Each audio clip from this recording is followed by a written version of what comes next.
I'm Maeve, today's Wednesday. Welcome to your Pocket News, where as promised we're off to Nantes. So let's go.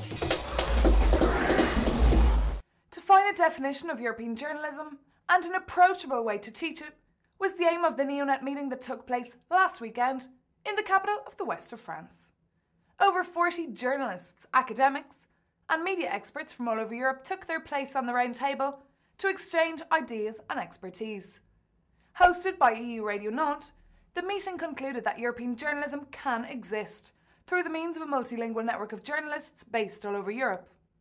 Up to 70% of EU policies have a direct impact on national law, commented Marcel Romer of the European Commission, adding that the role of any journalist in Europe is to bring broad European concepts to a local level.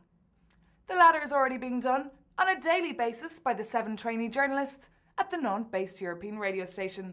You want to meet them? Then come on, let's go to Nantes.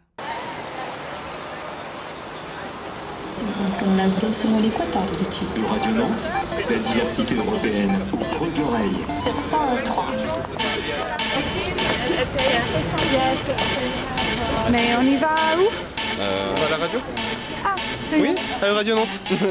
European Journalism of Proximity, a new profession to develop methods and tools. That was the theme of the conference that EuRadio Nantes hosted for the last 2 days.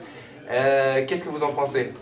Je trouve que c'est très intéressant puisqu'effectivement s'intéresser à l'Union Européenne à l'échelle locale c'est vraiment un défi, mais c'est aussi vraiment quelque chose de passionnant de montrer que l'Europe on la vit tous les jours et chez nous. C'est surtout pour porter ces messages aussi à l'extérieur de la radio pour pouvoir montrer aux autres journalistes européens aussi pour ce qu'on fait ici, qu'est-ce qu'on fait, pour les motiver un peu pour le travail en Europe. Voir que c'est possible de faire des projets comme ça en fait, qu'on les fait tous les jours au quotidien et que ça marche. Ouais, c'est clair. Et démontrer que des étudiants journalistes européens peuvent travailler tous ensemble, même s'ils viennent de pays différents. Vous pouvez les laisser là, Cette prise de conscience, et Jean en a parlé d'autres aussi, c'est que peut-être que ça suffit pas.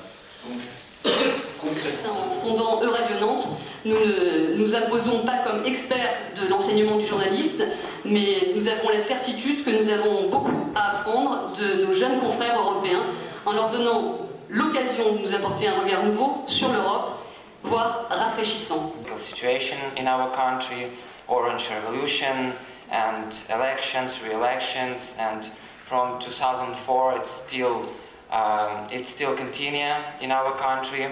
So I think the meeting was really interesting. There were some really interesting discussions around how we communicate Europe to citizens of Europe. There were some really interesting ideas about making things more emotional, more personal, and integrating the personal with the broader political and institutional issues. So that was really exciting.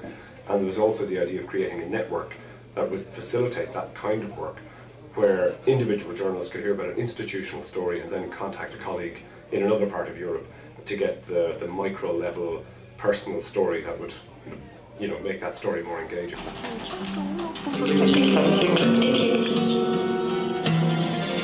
Ici, il y a des étudiants qui viennent d'un peu partout de l'Europe, qui sont en fin d'études de journalisme et qui ont pas ou un peu d'expérience radio et qui essayent de voir ce que peut donner le traitement de l'information à travers leur culture, leur regard et en même temps avec un apprentissage de ce que peut être l'écriture radio, le travail sur l'information avec des sources en France, des sources européennes.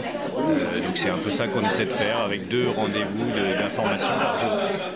Venimos normalmente a las 9 de la mañana, miramos la prensa, las informaciones tanto europeas como de nuestro país, local, regional, un poco todo para ponernos al día de lo que pasa. Después tenemos la conferencia de redacción con los 2 Nico, los 2 periodistas titulares. Distribuimos un poco lo que vamos a hacer durante el día. European Union, Europe is not only the Brussels, it's not only Strasbourg, it's not only something that was created in the 50s. Europe as a concept exists for 1,000 years. Europe should be seen as like in metaphysical English poetry, as 2 hemispheres. One is this institutional one, political one, economic one, and we need to educate people to have this pedagogical assumption. The other one is everyday life of Irish, Spanish, Basques, Poles, Ukrainians. This is Europe. This is what created us, and this is what creates our identity. Ce pays assiste 14 ans în las sonori Qatar, dit-il. Radio Nantes, la diversité européenne au creux de l'oreille. Sur 101.3. The definition of European journalism remains to be defined.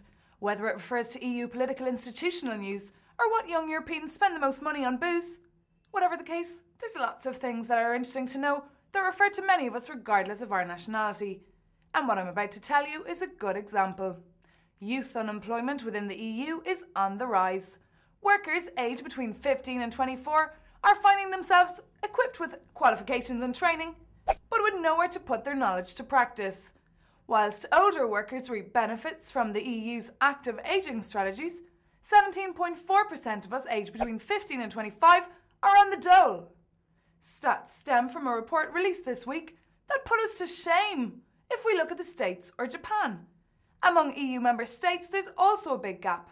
In the Netherlands, only 6.6% of young people are jobless, but 29.8% of young Poles.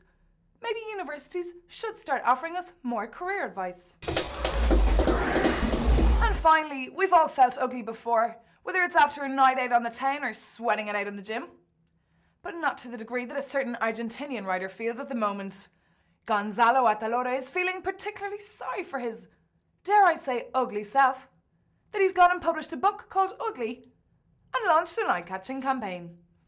With the aid of a loudspeaker, he can currently be found on the streets of Buenos Aires, bellowing his demands for a beauty tax.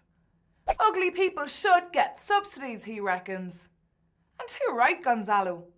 If I lived in Argentina, I'd get the blues too from all the beautiful people. But don't worry, because most of it is fake, as Argentina boasts the highest rates of plastic surgery per capita in the world.